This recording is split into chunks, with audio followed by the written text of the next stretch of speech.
If I had $1 for every 36mm sector dial microbrand I'd have lent to me on this channel, I would have $1. And that's thanks to the Alcadus Quantra that you see on screen here today.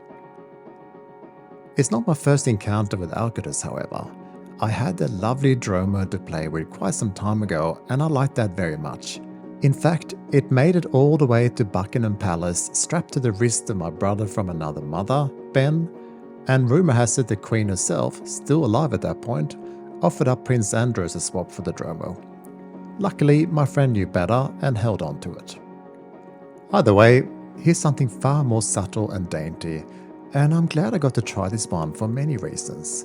I've never really held a 36mm in hand that I thought I could pull off, but this is one, and it gives me hope for future 36mm dials like the ones from Baltic, for instance.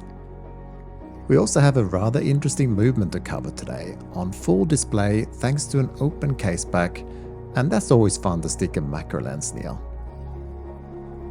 Yok Hong Lu from Alcadus, based in Malaysia, is a lovely fella to talk to, and I love what he's done with his brand. Not scared to take chances, well aware of the value of his pieces, and an admirable attention to detail in his logo, website and customer service. Let's mention for instance the 4-year warranty on offer. I do hope that Alcadus is successful for many years to come.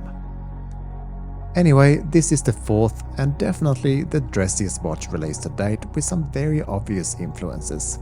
Let's check it out together.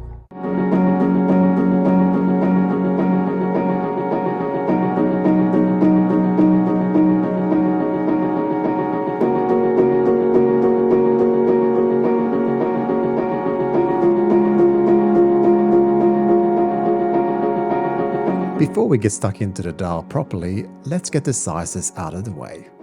This is indeed a diameter of 36mm, but thanks to the lug-to-lug of 44.4mm, it doesn't feel tiny. Lug width is 20mm and is 10.2mm thick. We get a handy 50m water resistance, and on this leather strap, it's a barely there 54 gram. Getting up close to this prototype, we see the white inner circle and of course the small seconds dial intersecting the clean lines, which is in tradition with so-called sector dials, which famously were used in the trenches of World War I to show which sector a direction corresponded to. The blued hands on both the small seconds dial and its grooved background, and the larger minute and hour hand are attractive and only really appears blue in the right light. There is no loom here as per the norm with dress watches of this type. However, a nice little touch is a light blue line at each major hour mark around the railway track. These tend to only reveal themselves under the right light. The circular polished outer ring contains the tasteful typeface which seems faithful to the Art Deco era, and the printing is crisp and high quality. One small issue I have found is an artifact next to the printed logo here, but since this is a prototype, it is acceptable I think, but it certainly wouldn't be on the final production model. It's a straightforward sector dial that is attractive enough to be interesting. The question is if it can compete with the many options out there from Furlan Mari to Longines. Anyway, the box sapphire dial with its 5 inner layer of AR coating is lovely from all angles, and it makes sense to have a polished fixed bezel holding it down. It would be nice to have a hardness coating applied here, much like its many microbrand siblings, since this will most definitely pick up scratches over time. The sizable and signed crown is a good move. Small dress watches with tiny crowns is a problem I feel, and there are no issues with proportions here to me anyway. It's 6mm wide and sticks out about 5mm, so it's very easy to grip. The side profiles of the case are also rather lovely on both sides and helps to slim it down even further in its design. The long slender lugs aren't drilled, but the straps applied are quick release, so this is not an issue. Now let's finally flip this over and get a good look at the decorated and regulated automatic Hangzhou caliber 5015A. The Hangzhou Watch Company has been around since 1972, and Baltic from France have also used this movement recently. This micro-rotor movement has been around since about 2019 and offers a power reserve of 42 hours. According to various articles and reviews online, it seems like a solid option that has so far presented very few, if any, issues. Straight out of the factory, it seems to be performing at 0 to plus 9 seconds per day, so with this one being regulated, it's likely even better than that.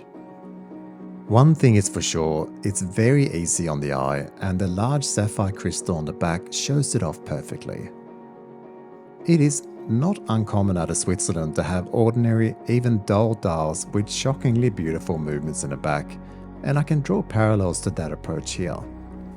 Everything is made in China these days, and there should be no reason to dismiss this movement just because it's not Japan or Swiss made, which likely source many of their parts from China also. The leather straps are saddle stitched and burnished by hand. The inner lining is made from Zermatt leather from France, which is apparently what lines Hermes bags also. The black one I feel fits the best, but here are the brown and grey options also for you to check out.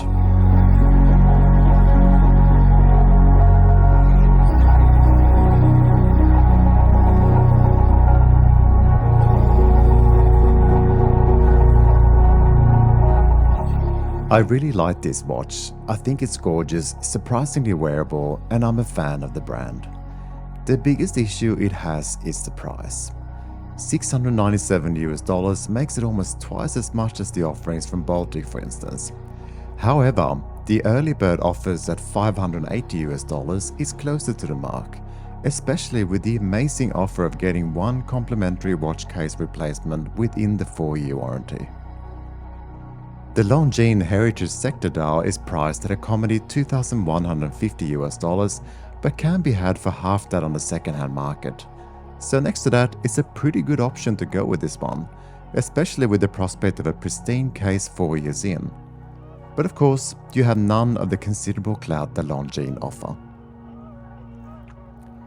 I'm a little tired of hearing everywhere that microbrands are too expensive, since the reality is that they are not. They are nearly always better value at initial purchase, but the difference is that you would be losing quite a bit of money on the second-hand market. So if you flip watches quickly, then you'd be better off with a second-hand Longines Heritage Sector Dial. But if you're buying to keep and you want to support a small brand that make quality goods, then I think you should buy this one. What about you? What do you think of this piece?